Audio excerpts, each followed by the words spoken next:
L'invité du mercredi. Gilbert Kouagou Moutikou, bonjour. Bonjour, monsieur le journaliste. Pour installer une plantation d'arbres, il faut commencer par où et comment? Il y a un travail préalable. C'est d'abord le choix des plants qu'il faut mettre en terre.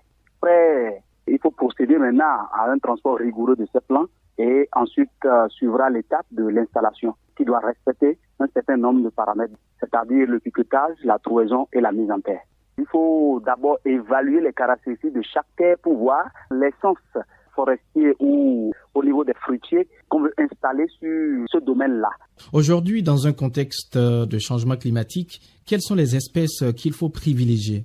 Il faut d'abord travailler sur des espèces qui seront catégorisées, par exemple, pour pouvoir bien gérer nos espaces en fonction maintenant du changement climatique. Quand nous prenons, par exemple, les sols où il y a réellement un manque d'eau, il faut quand même privilégier un certain nombre de plants et la liste est très longue. Je pense que c'est à consulter peut-être un spécialiste pour avoir réellement les informations par rapport à chaque type de plan pour s'adapter aux réalités du dérèglement climatique. Depuis quelques années, le Bénin a commencé par faire l'option des espèces autochtones. Quel est l'intérêt de privilégier ces espèces autochtones-là?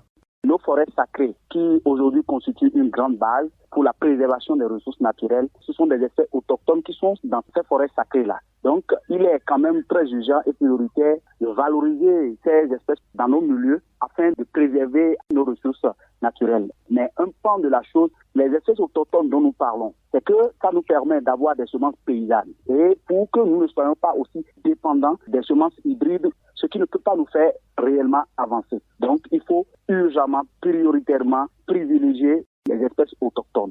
Au regard des besoins en fruits et en meubles, quelle espèce conseillez-vous aujourd'hui à des gens qui veulent développer des plantations et en bénéficier véritablement?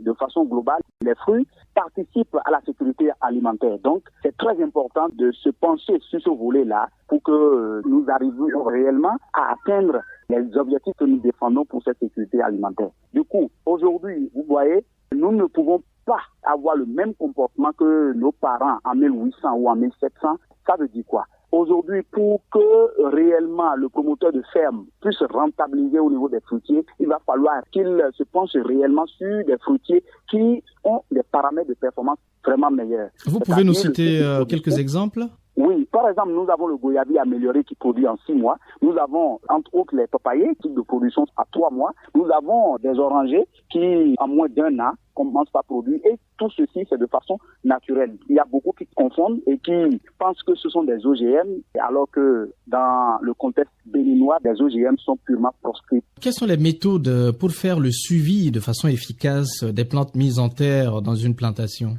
Une plante, c'est comme un enfant. Quand vous mettez un enfant au monde, il faut l'entretenir. Il faut laver l'enfant, il faut lui donner à manger. Il faut suivre l'enfant pour voir si le corps ne chauffe pas pour l'amener à l'hôpital. Donc, ce processus de suivi a pratiquement 2 étapes. Nous avons le suivi et l'entretien des plantes. Quand nous parlons du suivi, nous faisons allusion à tout ce qui peut gêner à la croissance de la plante par rapport aux ravageurs, aux parasites ou aux micro-organismes nuisibles à cette plante-là. Du coup, il faut observer les feuilles, il faut observer le plant qui est en croissance. S'il n'y a pas quelque chose qui gêne, il faut détecter le problème et utiliser maintenant les produits phytosanitaires adaptés aux normes environnementales pour pouvoir mettre hors de nu les parasites, les micro-organismes nuisibles. Ça, c'est le volet suivi de nos plants après l'installation. Alors, quand nous prenons le volet entretien, ça dépend de chaque essence de plant et la destination finale que chaque promoteur de ferme a comme projet avant de mettre ses plants en terre. Quand nous prenons par exemple le Mélénac, qui est un plant forestier, si l'objectif final c'est pour avoir les perches, vous voyez déjà que le propriétaire doit suivre ce plan-là pour pouvoir procéder à l'élagage de ces plants-là. Donc ça fait partie de l'entretien des plants qui ont été installés sur une ferme. Quand nous quittons ce volet-là, l'installation des doubles couronnes en saison sèche par exemple pour pouvoir retenir l'eau, les creux d'œil autour des plantes, l'engraissage et le traitement phytosanitaire qui continue tout au long du cycle de vie de la plante. Gilbert Kouagou Moutikou, merci beaucoup. Je vous en prie et le merci est partagé. L'invité du mercredi.